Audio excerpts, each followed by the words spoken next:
بەناوی خوای بەرزی بیاوتە سڵاوتان لەبێت بینەرە ئەز و خۆشەویستەکانی پێم خۆشحاڵم ئەمڕۆژ خوای گەورە دەرفەتی پێبەخشین و لە ئاڵلقەیەکی دیکەی بەرنامەی دوانگەی خەڵک هاتمەوە خزمەتی ئێوەی ئەز و خۆشەویست بۆ دواندنی ئێوە لەسەر تەوەرەکانی کە لە دوانگەی خەڵکدا گەنگەشە و باس و گفتوگویان لەلایەن ئێوەی ئاز و خۆشەویستەوە لەسەر دەکرێت.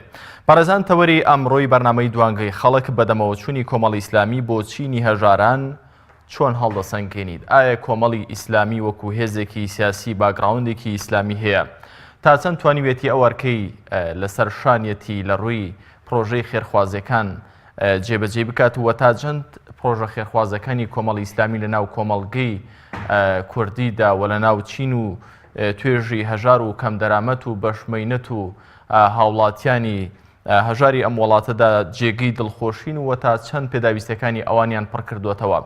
لە ماوەی 4 ساڵی ڕابردوودا کۆمەڵی ئیسلامی یاخود دەتوانین بڵین هەر لە سەرەتای دامەزراندنی کۆمەڵی ئیسلامی هەمیشە لەپاڵ لایەنی داعاوی سیاسی و هۆشیاری سیاسی هاوڵاتیان و بێدارکردنەوەیان بەردەوام لایەنێکی دیکەی فرامۆش نەکردووە. ئەمە لەپاڵ داوا و بانگەوازیش بۆ لای ئاینی پیرۆزی ئیسلام لایەنێکی دیکەی فرامۆش نەکردو، ئەویش لایەنی خێر و سەدەقەکردنە. هەمیشە هەوڵی داوە ئەم کەسانەی کە لە کۆمەڵگەی کوردەواریدان ئەوانەی کە لە چینی خوارەوەی کۆمەڵگەدان کە پێیان دەوترێت چینی هەژار هەمیشە بەهرەمەند بن لێی و سوود و کەڵک لە پرۆژەکانی ئەم هێزە ئیسلامیە خۆڕسکەی هەرێمی کوردستان وەربگرن. بۆیە هەر لەگەڵ دامەزراندنی ئەم ئۆرگانانەی کە پەیوەندیان بەلانی داعاوی و لایەنی سیاسی و لایەنی هۆشیاری هەبووە لە سەرجەم بوارەکاندا کۆمەڵی ئیسلامی بڕیاری داوە ئەم پرۆژانە و ئەم ڕێکخراوانەشدا بمەزرێنێت کە ڕاستەوخۆ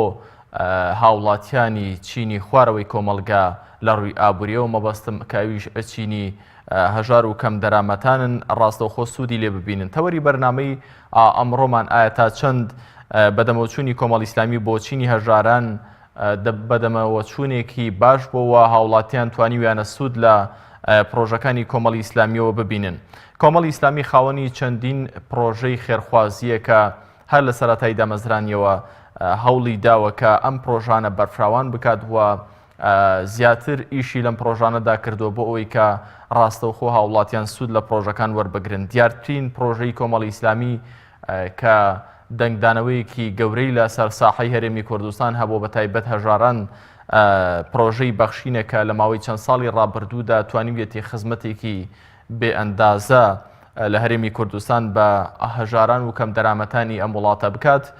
پرۆژەی بەخشین تەنها پرۆژێک نەبوو بۆ وەرگرتنی پارە و بەخشینەوەی بەسەر هاوڵاتیاندا، بەڵکو پرۆژێکی ڕاستەوخۆ پرۆژێک بۆ کاوڵاتیان خازانجیان لێبینیەوە لە ڕێگەی چەندین پرۆژەی بچووکی ناو ئەم پرۆژەیەکە وەکو نەخۆشخانەوە چەندین خول و دابینکردنی چەندین پێداویستی کەلوپەل بۆ خاوەن پێداویستە تایبەتەکان. بەڵێ کێمان لەگەڵدایە یارەخان لە چەمچەماڵەوە لەگەڵمانە. یارەخان سڵاوی خوای گەورەتان لێبێت. بەڕێستان بەدەمەوەچوونی کۆمەڵی ئیسلامی چۆن هەڵدەسەنگێنن بۆ داواکاری هەژاران و بەرفراوانکردنی پرۆژە خێرخوازیەکانی؟ سلام علیکم. عەلەیکی سەلام و ڕەحمەت الله. یاران خان فەرموون بەڕێستان لەسەر تەوەری بەرنامەکە چیتان هەیە فەرموون؟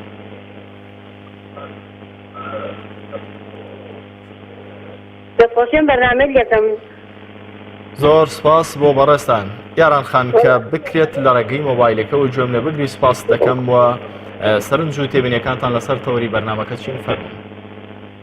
وەڵا تەوەرێکی زۆر جوانە و کۆمەڵی ئیسلامی هەموو کاتکاری جوانی کردووە. بەڵێ نەخۆشخانەی بەخشین زۆر ئیسپادەی هەیە بۆ فەقیر و هەژاران و زۆر دەستخۆشیان لێکەین. زۆر باشە.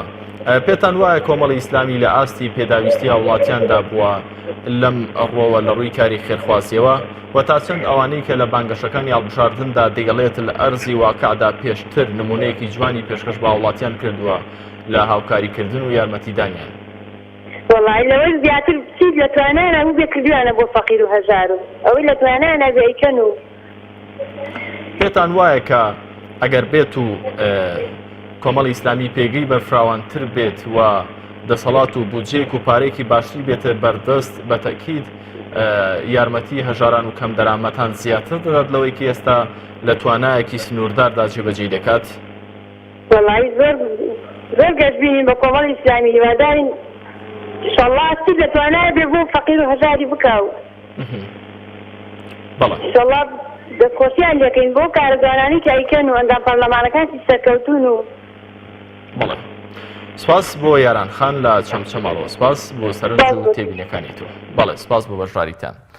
بەڕێزان لە ماوەی دروستبوونی کۆمەڵی ئیسلامی کوردستانەوە تاوەکو ئێستا چەندەها وەک پێشتر ئاماژەم پێکرد لە پاڵ ئۆرگانەکانی دیکەی ناو حەزبدا چەندەها ئۆرگانی دیکەی دروستکردوون کە ڕاستەوخۆ ئۆرگان وە ڕێکخراوی خێرخوازین و هاوڵاتیانی کەم دەرامەت و بەشمێنە دەتوانن سوود لەم ڕێکخراوانە وەربگرن لە گرنگترین ڕێکخراوەکانی کۆمەڵی ئیسلامی کە دەنگدانەوەیەکی باشی هەبووە بەخشینەکە جگەلەوەی کە ڕاستەوخۆ پارە لە چینی یەکەمی کۆمەڵگا لە ڕووی مادیەوە چینی وەسەد کۆ دەکاتەوە و دابەشی دەکات بووە بە پردێک لە نێوان ئەم دوو چین و توێژەدا ڕاستەوخۆ کۆمەڵێک پێداویستی دیکەشی لەم ڕێگەیەوە بۆ هاوڵاتیانی هەژار و کەم دەرامەت دابین کردووە. کێمان لەگەڵدایە؟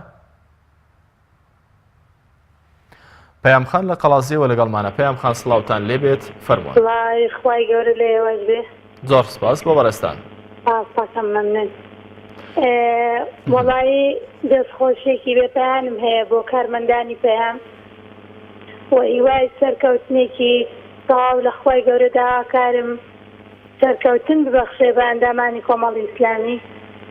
بەڵێ پەیام خان هەرێمی کوردستان دەکەم بە گڕوتونێکی زۆرەوە بەزداری لە هەڵبژاردننی ئەم دارە بکەن.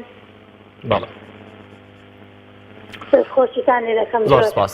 سەبارەت بە تەوەری بەرنامەکە بەدەمەوەچوونی کۆمەڵی ئیسلامی بۆ چینی هەژاران و کەم دەرامەتانی هەرێمی کوردستان تاوەکو ئێستا چۆن بووە وەکو وڵاتیە کە شاید حاڵی سیاسەتەکانی کۆمەڵی ئیسلامی بن لەم ئاڕۆوە تا چەند توانیوێتی پێداویستی هاوڵاتیانی هەژار و کەم دەرامەت دابین بکات و تا چەند لە خزمەتی هەژاران و کەم دەرامەتاندا بووە؟ بەڵێ وەڵایی خەڵک ئەگەر تۆزێک چاو بکاتەوە دیارە کە کۆمەڵی ئیسلامی و بەرنامەکانی شتێکی جوانیان پێشکەشی خەڵک کردووە.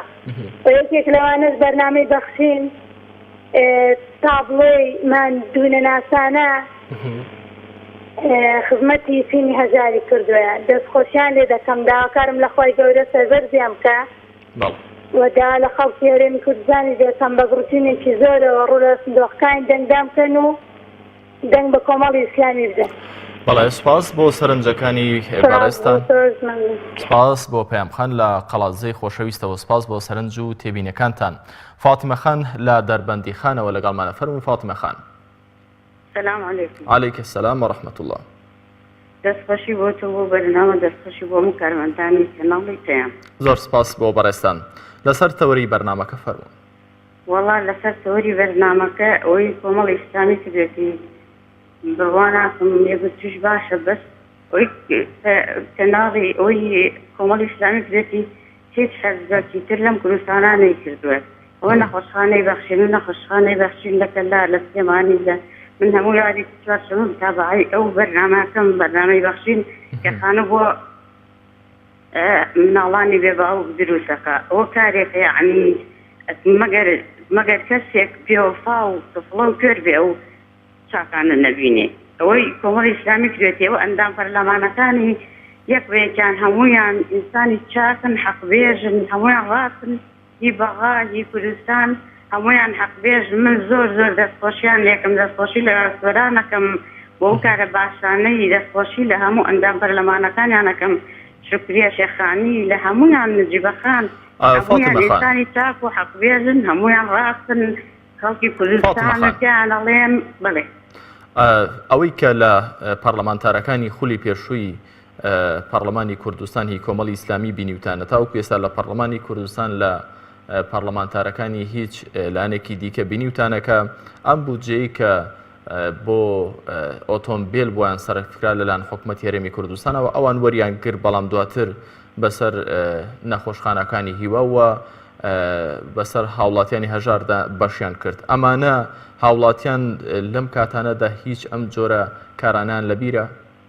والله مەگەر کەسێک سڵێ لە بیری نەبێ و حیزبی و چاوی کوێر بوو بێ بە پارە و بە حیزبایەتی و ئەسکی حیزبەکەی کوێریکە لە ئەسکە و چاکانە هینا ئەوە هەمووی جارە لە خەڵکە و ئینسانێک کە حەقپێش بێ ئەبێ بزانی چێ حەقپێژەکێ مەسلحەت چی نییە، کێ ئەنانی نییە، کێ خۆپەرست و پارەپەرست و گێشان بەرست نییە. کۆمەڵی ئیسلامی لەوانە نەبووە، هەموویان چاک بوون، هەموویان ئینسانی چاک و حەقپێژ و پارەنەویست بوون، هەموویان خۆی گەورەش ئینشەڵڵا سەریانەخا، ئینشەڵڵا دەنگێکی باش هێنن، ئینشەڵڵا لە پەنای خۆی گەورە دەنگێکی باش هێنن، میلەتیش زۆربەی ئەوەی حەقپێژ بێ لێیان ڕازیە و چاک نەمویان، هەموویان ئینسانی حەقپێژن، خۆی گەورە سەریان خا بۆ خاتی گەورەی خۆی سپاس بۆ سەرنج و تێبینیەکانی تۆ سەریان خەی ئەوە پارتیەکێتی خوا ئەو هەموو پارە خوا خوانەوە خوا خەڵک بۆ لەبەر چاوینێ خوا سێ ساڵەیەک بەرمین لەوتان هەر فرۆشتەوە پارە نافرۆشتە بە خەڵک ئەو موتیان بڕی ئەوە حاڵی خەڵکەکەیە. خەڵک ئەگریاویت پارەم لێ خەڵک خۆی یەکوش پێش بەگرە خۆی یەکوشان لە کۆبوونەکانیان نەفاقان لێرە ئەوانە بۆ نابینن دەنیان پێمەدەن کاکە دەنیان پێمەدەن خەڵکەکە بۆچی عەقڵتان عەقڵ بەکار بێنن. بەڵێ فاتیمە خان لە دەربەندیخانەوە سپاس بۆ سەرنج و تێبینە جوانەکانی بەڕێستان. باوکی سەدا لە سلێمانیەوە لەگەڵمانە. باوکی سەدا سڵاوتان لێبێت فەرموون. السلام عليكم. عليكم السلام. زۆر سپاس بۆ بەڕێستان باوکی سەدا. لەسەر تەوەری بەرنامەکە چیتان هەیە فەرموون. سپاس دەکەم دەخۆشی لێکەم وەڵاهی خۆزانی چاوەدوم طبعا تۆ بەناوینایەک بە هەژارێکی سەر ئەم سەرجادەیە دەڵێ کۆمەڵی ئیسلامی چیان کردو بۆ هەژاران بۆ نەجاران کارەیەک هەبینا کاتێککە ناوی نەبی یعنی شایەتی ئەوە ئەدا کاتێکە یەکی وەکو کۆمەڵی ئیسلامی کاتێکە یعنی بە سوڵپاکەی بە هاوکاریکردنی ئەوانێکی تۆزی ئەم میلەتە ئەم خاسە کوردستانە ئەم کوردستانی ئاوادان کردێتەوە. من منێز بۆ هێمە ڕۆژێک پیاوێک ڕای ساقەکەی پیاوێکی دەسەڵاتداری ئەم کوردستانە ساقی بشتاکێکە خێزانی ئەو مەسئولە نەخۆش بوو وتی نارمی بۆ خەستخانی بەخشین بڕۆ بە سارەکە بۆ بێ بۆ خەستخانی بەخشینەمانە ناخۆی باش باش وەڵی ئێمە دەوڵەتێکین بەناوە ئێمە حکوومەتێکین ساری دەوڵەتێکمان لە بەردەستایە ئەمە حاز بڕۆ ئەم کۆمەڵە چی کردووە ئەم حزبی کۆمەڵی ئیسلامیە چی کردو بۆ ئەم خەڵکات خەستخانێکی دیستێ کاتێککە هەزارەهای وەک ڕژمەکەی من ئەڕاتە خەستخانەکەی ئەوە ئێمە دکتۆرێکمانیان خەستخانەیەک دروست دەکەین ئەچین پارێ لە ئینسانی خەڵکدا دەرئەچینە خەڵکی ئەڕۆکەینەوە بەڵام تەماشاکەین بزان ئەو خزمەتەی ئەمان کردویانە چەند ساڵی ئەم خزمەتەی هەرێمە بەو شێوازە ئەم خزمەتە دادپەروەرانی نەکردو بەرامبەر ئەم فەقیر و هەژاری ئەم میلەتە کوردستانی خۆمان یعنی کەبرایەکی دەسەڵاتدارێکی مەسئولێک ساقەکەی ئەم شایەتێ بدا بۆ حیزبی ئیسلامی کاتێکە لەبیرە ئەو پیاوە مەسئولە لەوەی بڵم ئەقڵەن مزگەوتی نەبێ ئەهلی نوێژی نەبێ بەڵام خۆیان لەناو خۆیانە لەلای یەکتری ئەم شایەتی ئەدەن کاتێککە حیزبێکی وەکو کۆمەڵی ئیسلامی کە خاوەنی هیچ بۆ جۆپارێک نییە غێری ئەوە نەبێت کە خەڵکی هەژار کە خەل لە خەڵکی دەوڵەمەندی ئەسەرە بۆ خەڵکی هەژارمەدار باوەڕ بکە یعنی مامۆستای وا هەبووە لەم حیزبە ئیسلامیە کە کۆمەڵی ئیسلامیە وەڵڵاهی بۆ تۆکی ماڵ و مناڵەکەی خۆم پێداویستی هەبوو هەژار بووە بەڵام نەمتوانی وەعیزەت و نەفسم نەیهێناوە تەکلیف بکەم کاتێک بۆ ژیانی خۆم پێ خۆشکەم یا ماڵ و ماوەدەمی پێ بۆ خۆشکەم بەس وەڵڵاهی کاتێک کە فەقیرێک و هەژارێکم بینیوە ڕۆشتمە دەستم کردو بە کوردستانی و تەکلیفم لێ کردو بۆ ئەم کوردستانی. باوکی سەدا تا چەند پێویستە ئەوانی کە تۆ باست کردن هاوڵاتیان دەستیان پێوە بگرنەوە پرۆژە و چالاکیەکانی کۆمەڵی ئیسلامی بە زیندوی بهێڵنەوە بەوەی کە پاڵپشتی ئەم هێزە بکەن بۆی کە پرۆژەی گەورەتر لە خزمەتی هاوڵاتیانی هەژار بنیاد بنێ. وەڵاهی ئەوەی کە تۆزێک زەمیر و کوردایەتی و نیشتیمان پەروەری لە ناخ و لە دڵی و لە زبانی و لە چاویدا لێ ئەم شایەتی بۆ کۆمەڵی ئیسلامی بدە کاتێککە حیزبێکی ئاوا بتوانێ بەم خزمەتە گەورەیە تەماشاکە بێ لە مانگە ڕەمەزانە بۆ ئێمە داوا لە داواتان لێ یەکەم لە تەلەڤیزیۆنی پەیام و بە تایبەتی سپێدە و پەیام یعنی ئەو بەرنامە ڕەمەزانیانەی کە ڕابردوو لە کاتی ئەو نەهامەتی و فەقیر و هەژاری و پاپ و قڕی و بێ پارەی و بێ بورجەی و قەیرانەیە ئەم یارمەتی ئەم هەموو خەڵکیان ئەدا داواتان یەکەم لە کەناڵی پەیام و لە کەناڵی سپێدانی بەچاوی ئەم بیری ئەم خەڵکی بێنەوە ئەی خەڵکینە یعنی ئێمە حیزبێکین کاتێکە بە سوڵ ساقۆ بە یارمەتیدانی خەڵکی دەوڵەمەند ئەوە یارمەتی ئێوەدەن ئێگە بورجەی و پارەی ئەم وڵاتە لە دەستێن بەردەست ئێمەیا بێت کە پارەی دەوڵەتێکە لە بەردەست ئەم مەسئولی کە دەسەڵاتدارانەیە دڵنیا بە ئەو کەسەی کە هەژاری نێ وەکو تۆ لەسەر دەمی عومەری کوڕ عەبدولعەزیزە یعنی ئەو خەڵک ئەچوو پارەی وەرنێ لە بێتماڵ ئیشم بە بێتماڵ نییە من ئیشم بە پارە نییە لەبەرەوەی کاتێک یارمەتی وەرنەگرێت. باوکی سەدە لە سلێمانی و سپاس بۆ سەرنج و تێبینی جوانەکانی بەڕێستان. باوکی دانی لە کەلارەوە لەگەڵمانە فەرموون. السلام عليكم مامۆستا. عەلەیکە سەلام. سڵاوی خوا لە بەڕێستان باوکی دانی. یاخوا بێبن وەتەکان چۆنە مامۆستا باشن. فەرموون. وەڵام مامۆستا منیش حەزم داخەلەیەکە وەکو ئەو برایانە منیش داوان لە خەڵکی یەکەم هەمووی بەعام بەڕاستی ئێستا ئەهلیەوەن هەمووی دەنگدا بە کۆمەڵی ئیسلامی چاکەکانی کۆمەڵی ئیسلامی ماشەڵڵا هەرداز ناکرێت بۆ مالیزیە باسی پێین بڵێنەوە ئەوە بەڵام لە حەقیقەتە حەق وایە خەڵک دەنگدا بە کۆمەڵی ئیسلامی ئیسلامی بۆ لە کەلارمە و بەرنامەی بەخشینی لە کەلار ماشەڵڵا ئێوانان تۆ هەڕێنیە ئەوەنە خەڵکی تایە زۆر بەداخەوە یعنی ئەگەر لەسەر حەقیقەت ئەوانە لەوەی کە بەنیوی کەم نەدەن یعنی هەمووش لەسەر کۆمەڵی ئیسلامیە سەردانی بەرنامەکانی بەخشینەکەن بۆ بەرنامەی بەخشین یا یارمەتی فەقیر وەژار چەنەها کەسێ لە کەلار یارمەتیداوە بەڕاستی حەق وایە بە خەڵک تەنگی دێردا بۆ ئەوەی بێتە سەر حکم بۆی ئەندام پەرلەمانی زیاتر بێت بۆی زیاتر دیفاع لە خەڵکی کوردستان تا بەتایبەتی خەڵکی بینایەت ئەندام پەرلەمەکان کۆمەڵی ئیسلامی مامۆستا مەلا هەورامان گەنجینەیی مامۆستا مەلا مەروان گڵاوی ئەو ئەندامانەی تری مامۆستا سۆران بەڕاستی سۆران عومەر حەق وایە خەڵکی دەنگداتە مانەزیای کات بۆی دیفاع لە خەڵکی کەن تەنها حزبێکە لە کوردستانە بەڕاستی مەوقوف و هەڵوێستی ڕوون بێت خەڵکی تری زۆرە باوکی دانی زۆرە بەس فایدەیەکی مەواقفیان ڕوونی هەر جاری نەوعێکە بە تایبەتی کۆمەڵی ئیسلامی مەوقوفی زۆر ڕوونە حەق وایە خەڵکی دەنگی زێردا. باوکی دانی تا چەند گرنگە وڵاتیان لەم کاتەدا ئەم کارە باشانەی ڕابردووی یاخود ئەم پرۆژە خێرخوازانەی کۆمەڵی ئیسلامیان لەبیر بێت و لە بەرچاویان بێت. وڵی هەر وەکو شەرعیان هەر وەکو دین وەکو قورئان و سنت تۆ ماقول نییە خەڵکێکی پێشتر لە پەرلەمان بووە هەموو لایەنەکان یعنی حەق وایە ئەوەی چاکەی کردووە خەڵک مەوقوف و هەڵوێستی لەگەڵەوە زۆر جوان بێت ئەوەی چاکە شەرعیانە بێت چاکی لەگەڵیا ئەوەی کە دیفاع لە خەڵک دەکا و دیفاع لە دینەکە لە سەرکردەکەی یەکەمیەوە تاوەکو ئەندام پەرلەمانەکان و تاوەکو ئەو حیزب عام هەمووی کە مەوقفی ئەوە ڕوونا ئەبێ مەوقفت ڕوو بێ لەگەڵیا دەنگی پێ بدەیت وەڵاهی بالرأي من أما الرأي خوما كاسة الشرعية والله أعلم شرعي فالشرعية زانم جايز نية بغير كومة إسلامي جمدي يسالم ساحية يعني بوئن يسيدي قاعدة توتا ندي بينك بوي موقفي بوي هلوكي بيه بوي التزاماتي دينية بوي نقور بيه وخلط زورة أبدا بدي تقول كفيك زور شاكة لأنه شاكة كانت شاكة كاول جديد وأنا في حركة يدن بالكومة الإسلامية دا ساوان داربي والله قلنا حشايتي بوي زور موقفي رونية يا لا عدالة الشرع يا يبقى الشرع هذا البريارية اللي جرى كان للبرلمان تجي شرعه براسي أو بيحصل كيوم ثانية ساوان بار بيه دن ندى بس يوم بريانيش تخلص عندك أنا وهر سلطان بار ما بتوتر خلبر وما شبكة كاكل يستا يسي لقران كان برلمان أبو ناري بو خلق عن نادي يعني كذا تيجي سنة في تخوان براسي خلقيها ساوان بار بيه دن ندى بەڵێ سپاس بۆ باوکی دانی لا کەلارەوە سپاس بۆ سەرنج و تێبینی جوانەکانی بەڕێستان کاک مەحموود لە باتاسی دڵگیرەوە. کاک مەحموود سڵاوی خواتان لێبێت بەڕێستان بەڵێ چیتان هەیە لەسەر تەوەری بەرنامەکان؟ بەڵێ بەڕێز بخۆی هەر ئەوەی برێ کۆمەڵی ئیسلامی لە هەموو ڕێیەکی بێ ئەوە بێ گازندەیە و دەستخۆشیە لێکەین. تا چەند پرۆژە خزمەتگوزاریەکانی کۆمەڵ خێرخوازەکانی لە سوودی خەڵکانی هەژار و کەم دەرامەت بوون کاک مەحموود؟ وەڵا لە لووتکەدا لە هەموو ڕێیەکی کۆمەڵی ئیسلامی لە ڕووی ناو زەماوەرەوە لە ڕووی خێرخوازیەوە لە هەموو ڕێیەکیوە کۆمەڵی ئیسلامی لە لووتکەیدایە.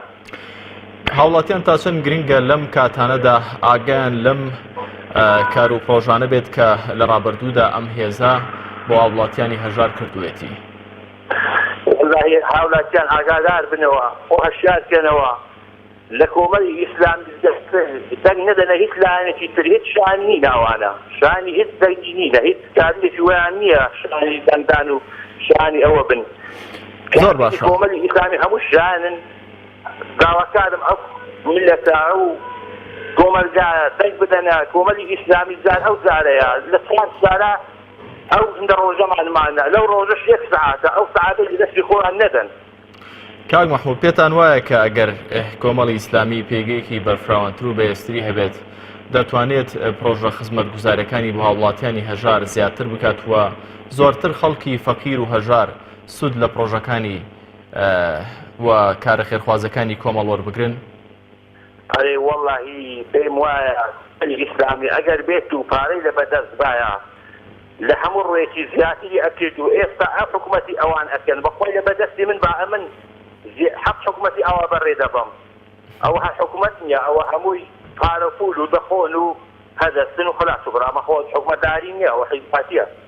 هاوڵاتیان هیچ هۆشیارن لە ئێستادا بەم حاڵەتانە هۆشیارن بەوەی کە کێ لە داهاتوودا خزمەتیان دەکات وە کێش لە کاتی بانگەشەکاندا چاوبەستیان دەکات و دواتر پشت لە هاوڵاتیان هێژار دەکەن؟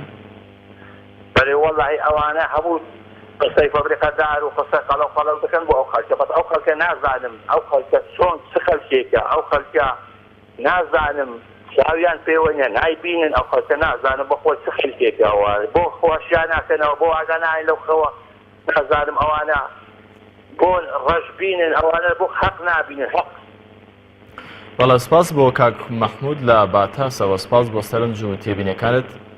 کاک عەزیز لە سلێمانیەوە لەگەڵمانە فەرموو کاک عەزیز. کاک عەزیز سەڵاوتان لێبێت بەڕێستان لەسەر تەوەری بەنامەکەتان لێکەم. سپاس. سڵاو لە ئێوە و لە بەڕێزانتان بەڕێز دەکەم. ئەو خەڵکە دوای قەرەباڵغی کەوتووە. بەڵێ چۆن؟ وئیلا ئەگەر لە دین تێگەیشت بێ ئەگەر لە دین تێگەیشت بێ ئەبێ بزانێ و دەنگ بەکێیە. بەڵێ من ئاگادارم وەختی خۆی لە پێشمەرگەی یەکێتی و پارتی کە بەردەوام بە کاک عەزیز منداڵەکانیان نان نەبوو بیخۆن وەڵاهی ئیسلامیەکانە چین پاران و لەلا بۆ سوالەکردن. زۆر باشە. کۆمەڵ ئیسلامی تا چەند پرۆژە خزمەتگوزاریەکانی لە خزمەتی هاوڵاتیاندا بۆ کاک مەحموود ئەگەر بکرێت لە ڕێگەی مۆبایلەکەتەوە گوێم لێ بکری سپاس دەکەم سەکان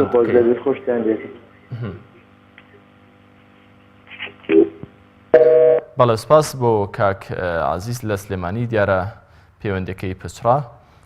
سپاس بۆ سەرنج و تێبینیەکانی بەڕێزان. وەک پێشتر ئاماژەم پێکرد کۆمەڵی ئیسلامی لە پاڵ دامەزراندنی و لە پاڵ بانگەوازی و داعاوی سیاسی و ئاینی و هۆشیارەکەی بەردەوام کۆمەڵێک ڕێکخراوی دامەزراندووە کە ڕاستەوخۆ خەڵکی هەژار و کەم دەرامەت خزمەتیان ڕاستەوخۆ لەم پرۆژانە وەرگرتووەوە ڕاستەوخۆ بە قازانج بۆ هاوڵاتیانی هەژار شکاوەتەوە و هیچ قازانجێک دوجار بۆ ئەم هێزە نەبووە. بەڵێ کێمان لەگەڵدایە؟ باوکی دیدار لە هەولێرەوە لەگەڵمان. باوکی بیلال لە هەولێرەوە. بەڵێ کاک باوکی بیلال فەرمۆن. باوکی بیلال سڵاوی خواتان لێبێت. بەڕێستان چیتان هەیە فەرمۆن. سلام علیکم. عەلەیکم سەلام.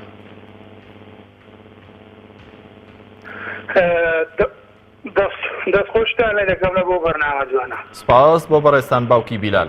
پێتان وایە بەدەمەوە چوونی کۆمەڵی ئیسلامی بۆ چینی هەژار و کەم دەرامەتان لە ڕێگەی ڕێکخراوەکانیەوە چۆن بۆ باوکی بیلال ئەوەی کە بینی بێتان لە شاشەکانەوە؟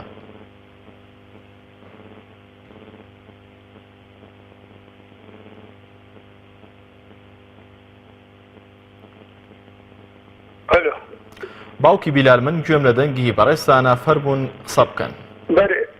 بەرێ ئێمە وەکو عەشێتی خەیلانی ئەلۆ گوێم لێتانە باوکی بیلال فەرموون. دەستخۆشتان لێ دەکەین پاشپشتی لیستی ١٩ کۆمەڵی ئیسلامی دەکەین. بەڵێ باوکی بیلال کۆمەڵی ئیسلامی تا چەند توانیوێتی لە ڕێگەی ڕێکخراوە خێرخوازەکانیەوە خزمەتی هاوڵاتیانی هەژار بکات؟ بەڵێ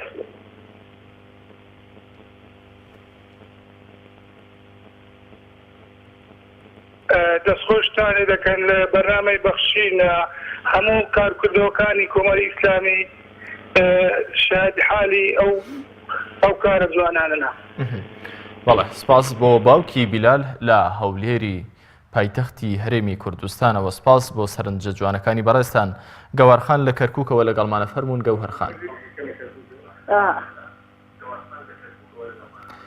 گەوهەرخان گەر بکرێت.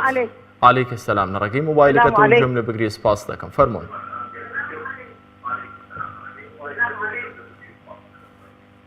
تۆزێک کزیکە باسی.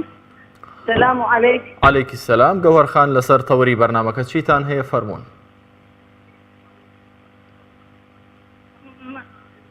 بەڵێ کاکە گیان. فەرموون قسە بکەن گەوهەرخان. ئەگەر خەڵک ڕاستکە بەڵێ خەڵک ڕاستکە کۆمەڵی ئیسلامی هەموو ئیشەکانی جوانە. زۆر باشە. هەوڵەتەن لە ئێسادا ئەم ئیشە جوانانان لە بەرچاوە گەوهەرخان. دەنگم ناتانگاتێ؟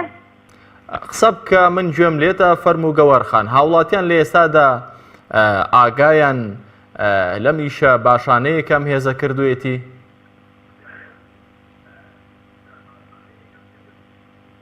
واللهی ئەگەر ئاگایان لێیە بەس خەڵکی ئێستا بەس مەسلحەتی شەخسی خۆیەوێ، مەسلحەتی ئەوەی ناوێ کەوا من دراوسێکەم سوودمەند بوو بێ لە ئێوە.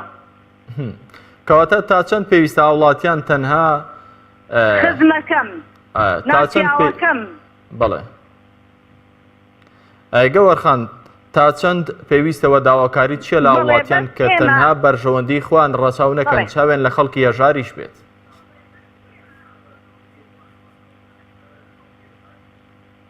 وەڵا من داواکارم لە خەڵکی کورد بەس مەسلحەتی خۆیان نەوێت لە بەرژەوەندی خۆمان ئیش نەکەین و قسە بکەین. ئەگەر ئێمە خۆمان بە ئیسلام و موسڵمان نەزانین. بەڵێ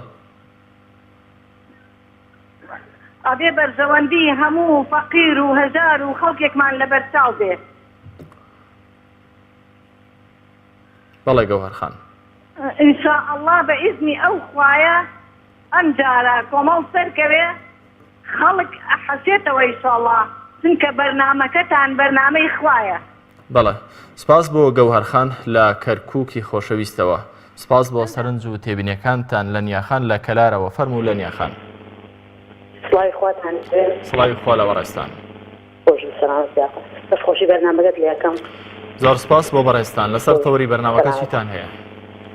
وەڵی دەستخۆشی زۆرمان هەیە بۆ کۆمەڵی ئیسلامی، وەکو من وەکو پردێک نیشانم بۆی کردەوە لە بینی چینی فەقیر و چینی دەوڵەمەند. ئیشەڵڵا ئەو بۆتە پردێک لە نێوان هەردوو لایەنە و کۆمەڵی ناسێ ناوێ ئیشەڵڵا خۆیان بناسێنەوە کەس و بەنگی خەڵکیش ئیشەڵڵا ئەوەی کە تۆزێک ژدانی بێ و کوردی باش بێ ئیشەڵڵا دەنگی ئیسلامە ئیشەڵڵا. تا چەند پێویستە هاوڵاتیان ئەم پەردە بەهێزترکەن بۆەوەی کە خزمەتی زیاتر و هاوکاری زیاتر لە نێوان دەوڵەمەندەکان و هەژاراندا ئاڵوگۆڕ بکرێت؟ وەڵی تەواوکەر یەکتری بن ئیشەڵڵا ئەگەر ئێمە باش بین و تەواوکەر یەکتری بین ئیشەڵڵا پشتوە خۆی گەورە هەردوو لە چ دەوڵەمەند چ فەقیر پشتیوان و یەک بێ دەست کۆمەڵکی بکەین ئیشەڵڵا کاری گەورە ئەنجامەدەین ئیشەڵڵا. ڕێگەیەکی باشیشمان لە پێشە ئەم هەر لە بقۆزینەوە ئیشەڵڵا بۆ هەموو موسڵمان حەکێ خۆ موسڵمان ئەزانێت کام بەباشە و کام ئەوەی چینی بێژین علمانیش بێتوانێت یعنی ئەو ئەدا بکە. وەک هاوڵاتیەک پێتان وایە کۆمەڵی ئیسلامی بەم ئیمکانیەتی کە ئێستا هەیەی بتوانێت سەرجەم پێداویستی هەژاران دابین بکات بۆ ئەمە پێویستە هاوڵاتیان دەستی بێ ئیشەڵڵا ئەگەر کاندیدان دەرسن ئیشەڵڵا باشترەکەن وەکو ئەوەی کە ئەبینین و ئەزین و بینەری بەرنامەکانین ئیشەڵڵا هەموو کەس ئەزانێت چیان کرد و چیان نەکرێت چ مناڵ بێت و چ گەورە بێ هەستی پێەکەی تۆ بەرنامە بینی تۆ چاوکردەوە ئیشەڵڵا یعنی زۆر شتیان هەیە ڕوون هەموو شتێکی ئەلحەمدوللیلا. بەڵێ لە نیاخان کۆمەڵی ئیسلامی ئەگەر بێت و پێگەیەکی بەرفراوانتری هەبێت لە داهاتوودا دەتوانێت تا چەند لە خزمەتی هەژاراندا بێت ئەو میستاقیەت و ڕازگوێتی لە ناو هاوڵاتیاندا پەیدا کردووە کە دەسەڵاتی زیاتری هەبێت جۆرێک لە غروری ڕووی تێناکات و پشت لە هەژاران ناکات؟ ئینشەڵڵا خۆی گەور بەرنامەیان وانە یعنی ئینشەڵڵا هەرهانە ئەو پێگەی خۆیانە ئینشەڵڵا گەورەترەوەن بۆ ئیش و خزمەتکردن بەڵام ئینشەڵڵا لەلایەکی ترەوە ئەوە حیت بێگومانە ئینشەڵڵا وەتەواوی و تێر و تەسەلی ئینشەڵڵا ئەو بەرنامە ڕێچکانەیە تا ئیسەژی چامپیۆناتە ئینشەڵڵا يعني كردستان يجبرنا بس يعني ما أحسينه إن شاء الله. بله لانیا خان لا کلارەوە سپاس بۆ سەرنج و تێبینیەکانی بەڕێستان کاک محەممەد هەر لە کەلاری خۆشەویستەوە لەگەڵمانە فەرموو کاک محەممەد. سڵاوی خواتان لێبێ. سڵاوی خوا لە بەڕێستان کاک محەممەد. باسم چۆن قوربان. زۆر سپاس بۆ بەڕێستان. لەسەر تەوەری بەرنامەکە چیتان هەیە؟ والله ئەوەی شتی جوانە لە کۆمەڵەوە چێتە بەڕاستی یعنی ئەوەی کۆمەڵی ئیسلامی ئەکات بە میلەتەکەی خۆی و بەرژەوەندی خۆی ئەخاتە دوای بەرژەوەندی پێش بەرژەوەندی میلەتەکەیەوە ڕاستی هیچ شێزەوێتر نایخات. زۆر باشە. تا چەند هاوڵاتیان سوودیان لە پرۆژە خێرخوازەکانی کۆمەڵی ئیسلامی بینیوە؟ والله ئەوەی شتی جوانە لە کۆمەڵی ئیسلامی ئەوە شێتە بەڕاستی پیاوی حکومەت ساحلی زادی و کارسۆران ئەم کارەی ناو کۆمەڵی ئیسلامی هەیە شایانی هەموو شتێکم دانستی. زۆر باشە. هاوڵاتیان تا چەند پێویستە لە دەوری ئەم پرۆژە باشانەدا کۆ ببنەوە و دەستیان پێوە بگرن؟ والله زۆر زۆر زەرورە بۆ خەڵکی بۆ هەموو کوردستان پێویستە حزبێکی کۆمەڵی ئیسلامی یعنی ئەوەنە بیوێر ئەوەنە زیرەک و توانای هاتیان لە هەموو ڕوویەکەوە یارمەتی بدرێ و هاوکاری بکرێ. ئێمە هاوکاری کۆمەڵی ئیسلامی هەر بۆ دەمدانە يعني هذا أتوان دايتي كذا لهم زاد إيش كان أجر برابر كمال راه كمال لا خدمتي حمود شنو تجربنا لا خدمتي خلق سفير وزارة هو خاصة بخشين ثلاثة لا كلار زوال السعودية بخلقي قرنا وإلا سليمان هل زمان دستور في أحمد القاري خلقي زوال سفير وزارة. بله. سپاس بۆ کاک محەممەد لە کەلارەوە سپاس بۆ سەرنج و تێبینیەکانی بەڕێستان. بەڕێزان ئەوەی کە دەبیندرێت لە کار و پرۆژەکانی ئەم هێزە سیاسیە کاک دلێر هەر لە کەلاری خۆشەویستەوە لەگەڵمانە. کاک دلێر فەرموون. السلام عليكم براكم. عليك السلام ورحمة الله. كاك دلير کاک دلێر فەرموون. پێشەکی دەستخۆشی لێکم بۆ بەرنامە جوانە بەڕاستی بەرنامەیەکی جوانت پێشکەش کردێت. سپاس بۆ بەڕێستان. لە سەرتەوەری بەرنامەکە چیتان هەیە کاک دلێر فەرموون؟ مامۆستاگیان ئەوەی کۆمەڵ ئیسلامی بناسێت ئەوەی کۆمەڵ ئیسلامی بناسێت ئەدە شایەتی بۆ کۆمەڵی ئیسلامی بدات. کۆمەڵی ئیسلامی لە 2001ەوە دروست بووە هەتاکو ئیساکە خزمەتکاری ئەم خەڵکە بووە هەر لە زاخۆ هەتاکو خانەتینی لا ئێمە بۆ نمونە من یەکچیمی بەوازکەم لە کەلارە خەستەخانەیەکی بەخشینی کردێتەوە بە هەزارە خەڵک ئیسفادەی لێ کردی و ڕووی لێهاتات. ئەم جۆرە پرۆژانە لە سلێمانی و لە هەڵەبجە و لە بەشێکی دیکەی شارەکانی هەرێمی کوردستانی شوان. بەڵێ تا چەند هاوڵاتیان سوودیان لیان بینیوە لەم پرۆژە خێرخوازیانە؟ بەڕاستی ئەوەی ئێمە لە کۆمەڵی ئیسلامی بینیمانە ئەمە 27 ساڵە لە هیچ حزبێکە نەمان بینیوە. بەڵێ هاوڵاتیان تا چەند گرنگە دەست بەم کار و پرۆژانەوە بگرن کاک دلێر؟ کۆمەڵی ئیسلامی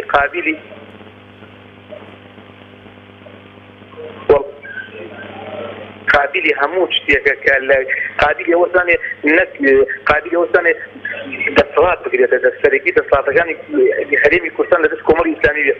ئەگەر لە دەستی کۆمەڵی ئیسلامی بێ بگرەوە لەم کوردستانە بکات هەموو گەنجێکی حتا حیوانێکی سادە لەو لێ بکات. بەڵێ سپاس بۆ کاک دلێر لە کەلارەوە. سپاس بۆ سەرنج و تێبینیەکانتان. کاک بەختیار لە سەید سادقەوە لەگەڵمانە فەرموو. کاک بەختیار. السلام عليكم ورحمة الله. عليك السلام ورحمة الله. كاك بختيار لسر توري برنامج شيتان هي فرمون. والله توري برنامج كان زور جوانا وجي اخواتي بعد لي وجي براسية وي كومالي إسلامية كاد هيك حزب كتير أو اشتباس هني تناك. هذون من برنامج بخشين كومالي كي فقير وهجار زور باش إسرائيل عندك الوا هم لروي خان وهم لروي تەندروستی و لا هەموو ڕووەکان و سادیان لێت بۆ زۆر ڕۆژەکانیان جوانە. زۆر باشە.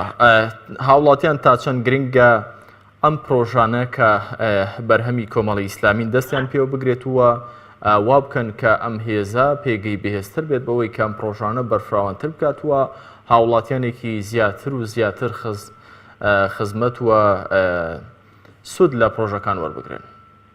وڵی من داوا لە خەڵکی بە شەرەفی کوردستان دەکەم ئەوانەی کە دڵسۆزن ئەوانەی کە خۆیان بە ئیسلام ئەزان و خۆیان بە موسڵمان ئەزان بێلایەنە و گوێ نەدەن بە حیزبایەتی دەنگ بدەن بە کۆمەڵی ئیسلامی چتا کۆمەڵی ئیسلامی شایانی ئەوەیە کە زۆرترین کورسی بەدەستبێنێ لە کوردستانە هیچ نەبێگەر حیزبی یەکەم نەبێت ببێ بە حیزبی دووەم بۆەوەی شتی جوان و پرۆژەی جوانتر و خزمەتگوزاری باشتر بکات چونکە کۆمەڵی ئیسلامی هەم ڕاستگۆیە هەم دەستپاکە هەم ئەمینە بەڕاستی کاندیدەکانیان ئەوە باشن و زیرەکن هەموو شتێکیان پێکرێ ئەگەر پلەپۆستیان بیتە دەست ئەگەر دەربچن بەڕاستی ئیشەکەن بۆ خەڵک بۆ هەموو کەسێک بەبێ جیاوازی.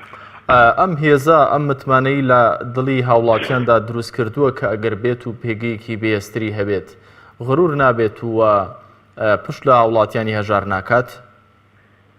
وەڵاهی من ئەتوانم شایەتی ئەویان بۆ بم کە ئینشاءڵڵا بە حیاتی غرور نانگرێ و لە خۆبایی نابن چونکە ئەمان پەیامێکیان مەوزووە هیچ پەیامێک بەغدەر پەیامی ئیسلام جوان نیە لە دنیادا هەر کەسێکیش پەیامی ئیسلام هەڵبگرێ ڕوو لە خوا بێت ئینشاءڵڵا قەت درۆ لەگەڵ خەڵکان ناکات و پشت ناکاتە خەڵکەوە. بەڵێ کەواتە ئەمە وەکو کۆمەڵێک کەس نابێ بۆ نمونە وەکو هاوپەیمانی کۆمەڵێک کەسی برد لە خشتەی بردن و دوایی خۆی پشتی تێکردن بەڕاستی شەڵامان بە حیاتی وا نابن. کەواتە ڕازگوێتی و ئەمینێت وە بە ئەمانە زانینی دەسەڵات لای کۆمەڵی ئیسلامی سەرچاوەکەی لە ئاینی پیرۆزی ئیسلامەوە وەریگرتووە ئەمەیە کاری کردووەتە سەر بیرکردنەوەی ئەم گروپە بۆەوەی کە بە نەفەسێکی خێرخوازی و بە نەفەسێکی هاوکارانە لەگەڵ هاوڵاتیانی هەژار و کەم دەرامەت هەڵسن و دانیشن. بەڵێ بێگومان وایە چونکە ئەوەی کە دەست بگرێ بە ئاینی ئیسلامە و بەڕاستی ئیسلامەتیکە هەر ئەوەی لێ چاوەڕوانەکرێت کە عەدالەت بێت دادپەروەر بێت کە جیاوازی نەکە لە نێوان چینەکانە لە نێوان ئاینەکانە بە یەکسانی هەر شتێکی بەدەستەوە بێ فەرق و فرق ناکات و جیاوازی ناکات. بەڵێ سوپاس بۆ کاک بەختیار لە سەی سادەخەوە سوپاس بۆ سەرنج و تێبینیەکانتان کۆتا پەیوەندیە مەڵخەی بەرنامەی دوانگەی خەڵک نووسەی بەخان لە قەڵاتزەی خۆشەویستەوە نووسەی بەخان سڵاوی خۆی گەورەتان لێبێت لە سەر تەوەری بەرنامەکە چیتان هەیە فەرموون. السلام عليكم باشی برای زۆر سپاس بۆ بەڕێستان خواجە خێرت داتەوە یا ڕەبی سەلامەتی زۆر سپاس سڵاو ڕۆژ تایبەتی هەیە بۆ کارمەندان ئەخوانیان دەستن زۆر سپاس بۆ بەڕێستان سەلامەتی خواجە داتەوە یا ڕەبی. بەدەمەوچوونی کۆمەڵی ئیسلامی چۆن بووە بۆ خەڵکانی هەژار و کەم دەرامەت؟ لایدا کۆمەڵی ئیسلامی لە خۆی بەزیاد بێ خۆی گەورەیانی ڕابردوێکی زۆر پاک و جوانی هەیە هەر دیارە هەنی هەر کەسێکی کە ئەوەندە ینی پرۆفقاڵێک ئیمانی لەناو دڵیدا بێ دەزانی کە کۆمەڵی ئیسلامی بێدەستی دیارە هەر کاتێکی دەسەڵاتیشی هەبێ ئینشاءالله خۆی گەورە لەو هەڵبژاردنی دەسەڵاتی پێدەدا هەر بەرنامەی بەخشینەکەی سەلماندنە ئینشاءالله خۆی گەورە سەرکەوتی یەکە.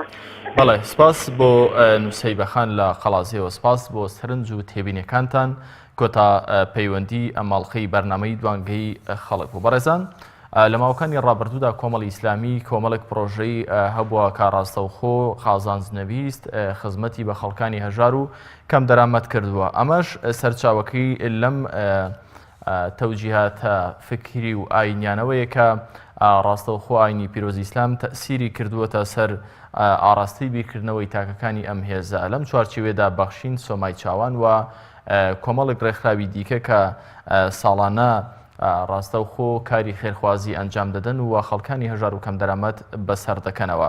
ئەمە بوو سەرنج و تێبینیەکانی ئەوەی ئازوو خۆشەویست لەسەر تەوەری بەرنامەکە تا بە گەیشتنەوە لاڵقەیەکی دیکە و بەرنامەیەکی دیکەی دوانگەی خەڵک هەموو لاکتان دەسپێرم بەخوای گەورە و میهرەبان. کاتێکی خۆش بۆ گەشتلایەک.